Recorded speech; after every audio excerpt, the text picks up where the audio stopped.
10 मई 2026 को भारत के प्रधानमंत्री ने एक भाषण के दौरान देश की जनता से ढेर सारी अपील किया। कहने लगे कि डीजल पेट्रोल का इस्तेमाल कम कर दीजिए, मेट्रो का इस्तेमाल करके, पब्लिक ट्रांसपोर्ट का इस्तेमाल करके चलिए, कार से जाना जरूरी है तो कार फुल करके जाइए, यानी सवारी बैठा लीजिए, इलेक्ट्रिक वाहन का यूज करिए, घर से काम करिए, ऑनलाइन मीटिंग करिए, वीडियो कॉन्फ्रेंसिंग से काम चलाइए, गैर जरूरी यात्राएं टाल दीजिए, विदेश में छुट्टी मनाने मत जाइए और विदेश में ब्याह करने मत जाइए। और तो और उन्होंने ये भी कह दिया कि अगले 1 साल तक सोना गहना मत खरीदिए, स्वदेशी अपनाइए, खाने के तेल की खपत भी कम कर दीजिए। किसानों तक से कह दिया कि रासायनिक खाद इस्तेमाल करना कम कर दीजिए, आधा कर दीजिए, सोलर पंप का इस्तेमाल करके काम चलाइए और न जाने क्या क्या कह गए। यानी हुजूर ने सारी जिम्मेदारी आपके यानी जनता के माथे पर थोप दिया। और जैसा कि अक्सर मैं कहता हूं, जब भी देश पर संकट आता है तो हुजूर जिम्मेदारी निभाने में मिस्टर इंडिया बन जाते हैं, यानी गायब हो जाते हैं। कल एहसान लाद रहे थे कि 2 महीने से सरकार सब कुछ अपने कंधे पर झेल रही है, यानी जब तक चुनाव था तब तक ये समस्याएं और दुनिया का संकट हुजूर को याद नहीं आया। चुनाव बीतते ही सब याद आने लगा कि 2 महीने से हम अपने कंधे पर बोझ झेल रहे हैं। मगर इस मामले पर हम कल ही चर्चा कर चुके हैं लाइव वीडियो में।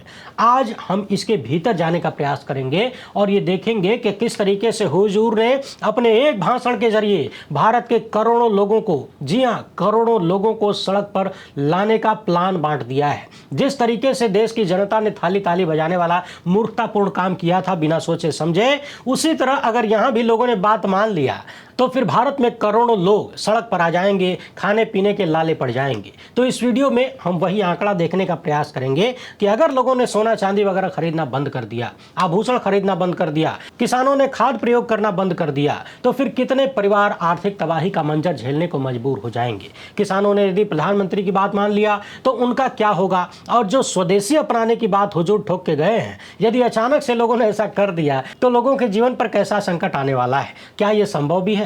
खाने पीने के तेल में यदि मजबूरन कटौती करनी पड़ी तो क्या होगा। यह मामला बड़ा गंभीर है। आपको याद होगा साल 2014 के चुनाव से पहले किसी रैली में हुजूर ने भीड़ से पूछा था कि आपको हार्वर्ड वाला प्रधानमंत्री चाहिए या फिर हार्ड वर्क वाला। सामने खड़ी भीड़ ने हार्ड वर्क को समर्थन दिया। यानी हुजूर ने यह दिखाने का प्रयास किया कि जो पूर्व वाले हैं प्रधानमंत्री डॉक्टर मनमोहन सिंह, वो हार्वर्ड वाले हैं, यानी पढ़े लिखे हैं, ज्ञानी हैं। तो आपको ऐसा चाहिए कि मेरे जैसा हार्ड वर्किंग चाहिए। अब समझने वाली बात यह है कि जनता ने हार्वर्ड का मतलब ना समझते हुए हार्ड वर्क को चुन लिया, लेकिन शायद भांप नहीं पाए कि यह पद मनरेगा का पद नहीं है, बल्कि मनरेगा कैसे चले उसका फैसला करने वाला पद है। और यहां हवाई वाला हार्ड वर्क नहीं चलेगा। यहां पर हार्वर्ड की जरूरत थी, हार्वर्ड वाली बुद्धि की जरूरत होती है। कल हुजूर ने जो अपीलें किया वो अपीलें शायद न होती यदि हार्वर्ड वाली बुद्धि लगी होती, यानी अच्छा ज्ञान होता, गहरा ज्ञान होता, तो इस तरह की अपील शायद न होती। ये बातें क्यों कही जा रही हैं इस पर हम चर्चा करेंगे। एकदम टकटकी लगाकर देखिएगा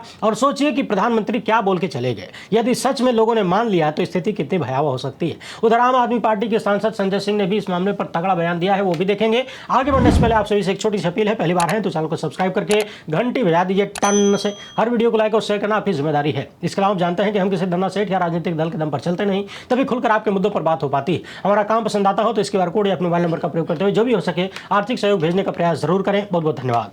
कल प्रधानमंत्री ने किसी कार्यक्रम में बोलते हुए कह दिया कि दुनिया में बहुत बड़ा संकट चल रहा है, युद्ध के कारण ऊर्जा संकट बढ़ रहा है, बहुत सारी सप्लाई चेन बंद हो रही है और इसका बहुत बड़ा प्रभाव भारत पर भी पड़ा है। उन्होंने लोगों से कहा कि आप लोग डीजल और पेट्रोल का प्रयोग कम कर दीजिए। पिछले 2 महीने से भारत की सरकार महंगा डीजल पेट्रोल खरीद के, यानी महंगा क्रूड ऑयल खरीद के सारा बोझ अपने कंधे पर झेल रही है। यानी हुजूर अब महंगाई का बोझ जनता के यानी आपके कंधे पर डाल देना चाहते हैं। उसी की जमीन बनाने आए थे भाषण देने और बनाकर चले गए।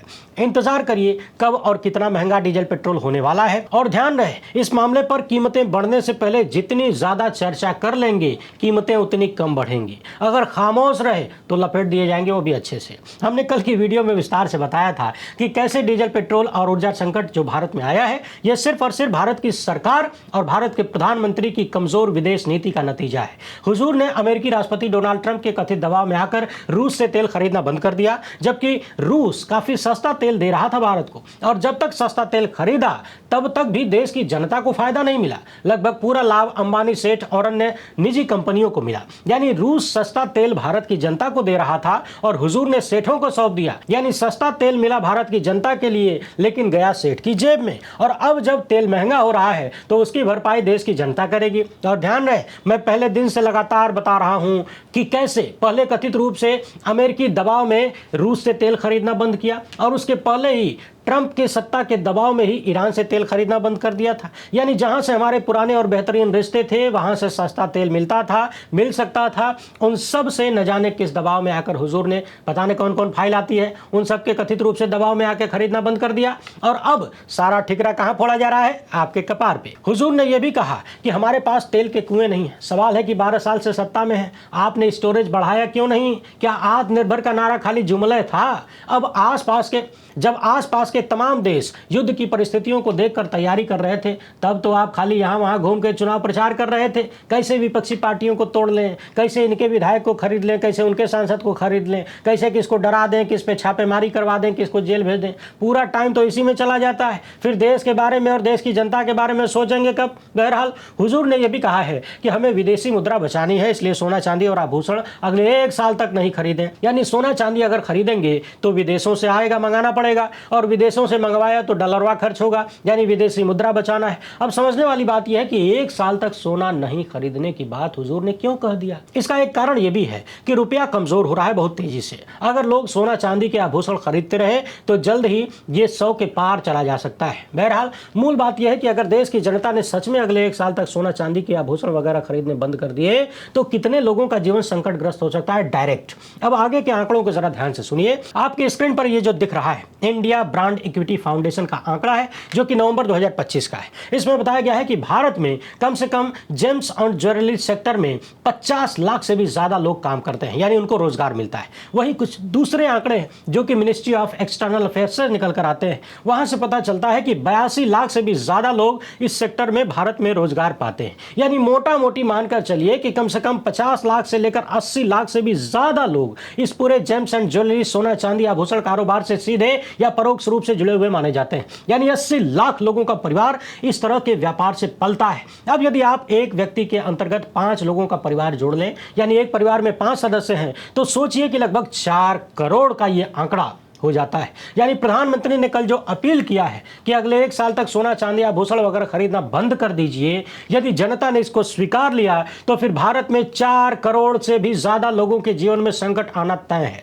आप भी अपने आसपास छोटे से लेकर बड़े बाजार में, शहरों में देखिए, सोने चांदी और आभूषणों की तमाम दुकानें खुली पड़ी हैं, छोटी से लेकर बड़ी तक दुकानें। यदि वहां ग्राहक जाएंगे ही नहीं, लोग आभूषण खरीदेंगे ही नहीं, तो उन दुकानों का क्या होगा? और उन दुकानों में जो ढेर सारे कर्मचारी हैं, रोजगार पाते हैं, उन सब का क्या होगा? उनके परिवारों का क्या होगा? बड़ी बड़ी दुकान वाले तो फिर भी हो सकता है साल भर तक बैठ के पेट पाल लें, लेकिन जो उनके कर्मचारी हैं उनका क्या होगा? वो कितने मोहताज हो जाएंगे खाने पीने के लिए भी। यहाँ एक बात और समझने वाली है, बड़ी बड़ी दुकान वाले चाहे जितने बड़े दिखते हो, लेकिन आदमी जितना पैसा रखता है उससे ज़्यादा उसकी ज़रूरत होती है। तमाम लोग EMI पर जी रहे हैं, जितना ज़्यादा पैसा है उतना ज़्यादा EMI भी भरनी पड़ती है। तो हो सकता है उनमें से बहुत सारे लोग ऐसे भी लपेटे में आ जाए।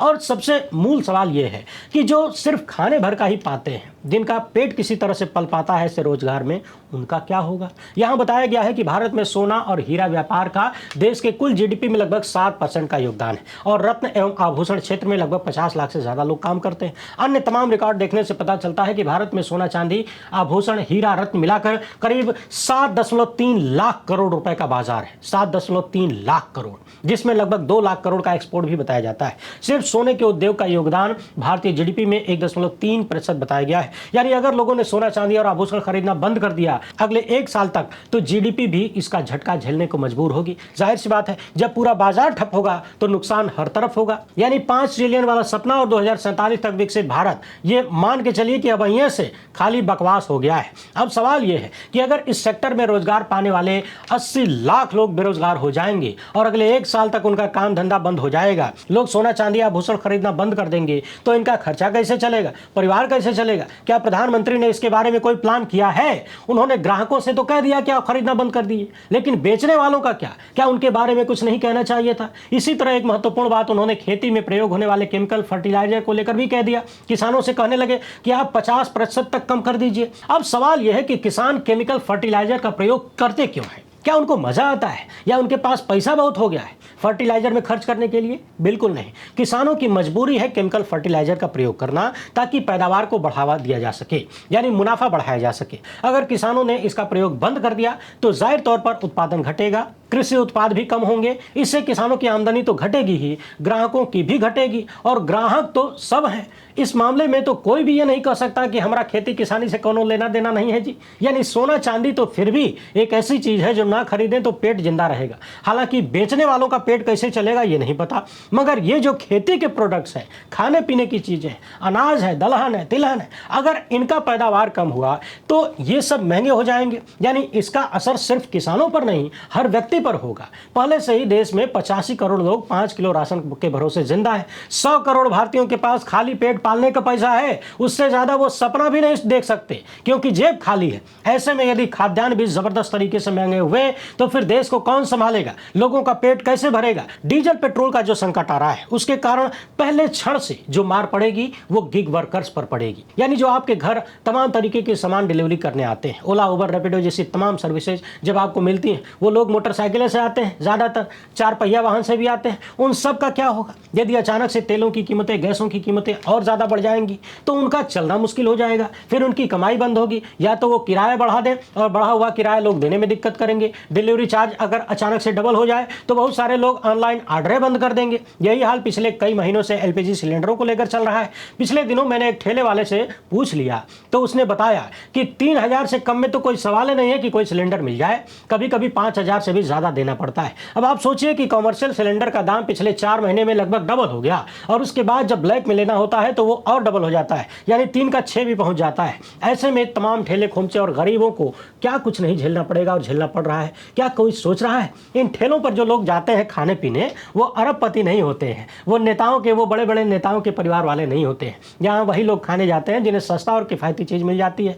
यदि वहां महंगाई बढ़ेगी तो लोग इनके पास भी जाना कम कर देंगे, तो इनकी डबल मजबूरी है। अगर कीमतें न बढ़ाएं तो दुकान चलाएंगे कैसे, कीमतें बढ़ा दें तो ग्राहक आएंगे कैसे। हुजूर कह रहे हैं कि स्वदेशी आइटम अपनाइए और विदेशी चीजों की लिस्ट बनाइए, जबकि आज तक 12 साल में खुद लिस्ट नहीं बना पाए। घड़ी से लेकर चश्मा, कलम, जूता, गाड़ी, मोबाइल, लगभग हर चीज विदेशी ब्रांड का इस्तेमाल करते हैं और जनता को देशभक्ति के नाम पर स्वदेशी का चूरन दे रहे हैं। कह रहे हैं कि लिस्ट बनाइए। मैं भी आप दर्शकों से कह रहा हूं, लिस्ट बनाइए लीजिए, और अपने आसपास जितनी भी विदेशी निर्मित चीजें हैं, विदेश निर्मित चीजें हैं, उनको थोड़ी देर के लिए अपने से दूर कर लीजिए। सबसे पहला असर तो ये होगा कि आप हमारी बात ही नहीं सुन पाएंगे। कहे कि आपके हाथ में जो मोबाइल है वही विदेशी है। इसके अलावा घर में प्रयोग होने वाले तमाम इलेक्ट्रिक उपकरण और रोजमर्रा की बहुत सारी ऐसी चीजें हैं जो विदेशों से ही बनकर आती हैं। तो हुजूर ने भाषण तो दे दिया, लोगों ने सुन भी लिया, मगर उस भाषण में जो कंटेंट है, उस कंटेंट का जो असर होने वाला है, उस पर नजर नहीं है। प्रधानमंत्री की इन बातों पर नेता प्रतिपक्ष राहुल गांधी ने लिखा है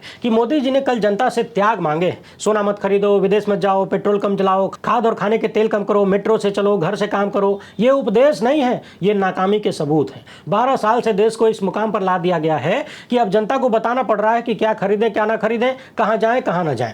हर बार जिम्मेदारी जनता पर डाल देते हैं मोदी जी, ताकि खुद जवाबदेही से बच निकलें। देश चलाना अब कॉम्प्रोमाइज प्रधानमंत्री के बस की बात नहीं है। यूपी के पूर्व मुख्यमंत्री अखिलेश यादव ने लिखा है कि चुनाव खत्म होते ही संकट याद आ गया। दरअसल देश के लिए संकट सिर्फ एक ही है और उस संकट का नाम है भाजपा। इतनी सारी पाबंदियां लगानी पड़ी तो $5 ट्रिलियन की जुमलाई अर्थव्यवस्था कैसे बनेगी? लगता है भाजपा सरकार के हाथ से लगाम पूरी तरह छूट गई है। डॉलर आसमान छू रहा है और देश का रुपया पाताल लोक में जा चुका है। सोना न खरीदने की अपील जनता से नहीं बल्कि भाजपाइयों को अपने भ्रष्ट नेताओं से करनी चाहिए, क्योंकि जनता तो वैसे भी 1.5 लाख तोले का सोना खरीद नहीं पा रही है। भाजपाई ही अपनी काली कमाई का स्वर्णीकरण करने में लगे हुए हैं। हमारी बात गलत लग रही हो तो लखनऊ से लेकर गोरखपुर तक पता कर लीजिए, या अहमदाबाद से लेकर गुवाहाटी तक। वैसे सारी पाबंदियां चुनाव के बाद ही क्यों याद आई हैं? भाजपाइयों ने चुनाव के दौरान जो हजारों चार्टर्ड हवाई यात्राएं की, क्या वो पानी से उड़ रही थी जहाजिया? क्या ये लोग होटलों में नहीं ठहर रहे थे या सिलेंडर की फोटो लगा के खाना बना रहे थे? भाजपाइयों ने चुनाव में ही वीडियो कॉन्फ्रेंसिंग से ही चुनाव प्रचार क्यों नहीं किया? सारी पाबंदियां जनता के लिए ही है। इस तरह की अपील से तो व्यापार, कारोबार, बाजार में मंदी या महंगाई की आशंका की वजह से डर के साथ घबराहट, बेचैनी, निराशा फैल जाएगी। सरकार का काम अपने अकूत संसाधनों का सदुपयोग करके आपातकालीन हालात से उबरना होता है भाई, अफरा तफरी फैलाना नहीं। यदि सरकार नहीं चला पा रहे हैं तो भाजपाई अपनी नाकामी स्वीकार करें, देश को बर्बाद न करें। वैसे भी इन हालातों की असली वजह विदेश नीति के मामले में देश की परंपरागत गुटनिरपेक्षता की नीति से भाजपा सरकार का हटकर कुछ खास वजहों और दबाव की वजह से चलना है। इसका खामियाजा देश की जनता को महंगाई, बेरोजगारी, बेकारी और मंदी की मार के रूप में भुगतना पड़ रहा है। किसान, मजदूर, युवा, गृहिणी, नौकरी पेशा, पेशेवर, कारोबारी, मतलब हर कोई इसकी चपेट में आ गया है। सच तो यह है कि भाजपा विदेश नीति नीति और गृह नीति दोनों में फेल हो गई है। ये अपील भाजपा सरकार की अपनी असफलता की स्वीकारोक्ति है। दरअसल वोट मिलते ही भाजपा का खोट सामने आ गया। वैसे आप दर्शकों को एक बात और बता दें,